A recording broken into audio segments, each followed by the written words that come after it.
सायंकाळ पूजा अवसर संध्या सुवेळ समयी परचक्रपाणी बीजे करी अनुचरा समवेत सर्वा गंगा तटी विरची तु स्थित आसनी जो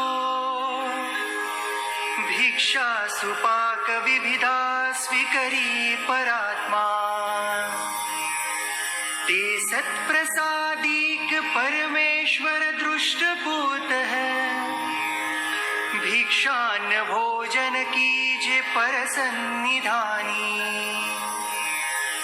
संतृप्त पुत करुणी प्रभु सेवका